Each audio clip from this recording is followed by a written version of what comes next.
Donald Trump is at it again. The former president, never one to shy away from controversy, has a new plan for America. Buy a whole load of Bitcoin, not just a little bit, mind you. We're talking about using the US Treasury's Exchange Stabilization Fund, a massive pot of money usually reserved for, well, stabilizing the economy. This isn't just about Trump being Trump, though.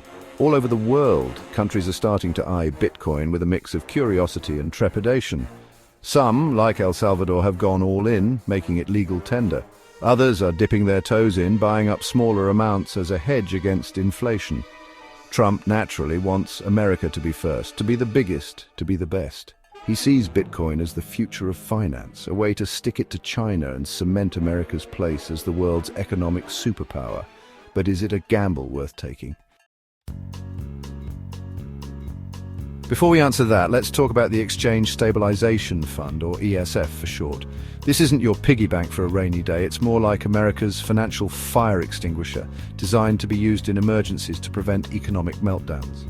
Created in 1934 during the Great Depression, the ESF gives the Treasury Secretary broad powers to intervene in currency markets. Think of a sudden massive drop in the value of the dollar. Not good. That's where the ESF comes in, buying up dollars to prop up their value and prevent a full-blown crisis. Now, imagine taking that fire extinguisher, the one meant for putting out economic infernos, and using it to douse a bonfire of digital tokens. That's essentially what Trump is proposing. The big question, of course, is whether Bitcoin is worth betting the farm on.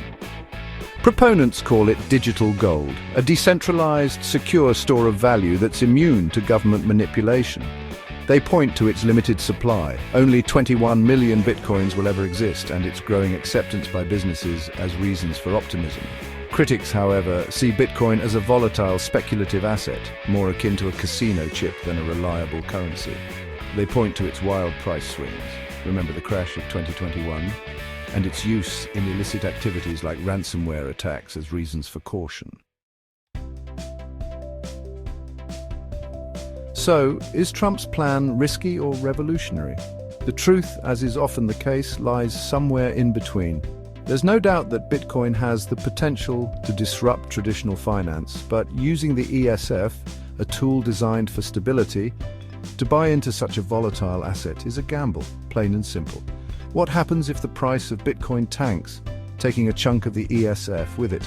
What message does it send to the world when America, the bastion of financial prudence, goes all in on a digital gamble? Trump, as always, seems to relish the risk, the chance to make a big bet and potentially reap huge rewards. But when it comes to the ESF, a tool designed to protect the American economy, maybe, just maybe, it's a gamble not worth taking.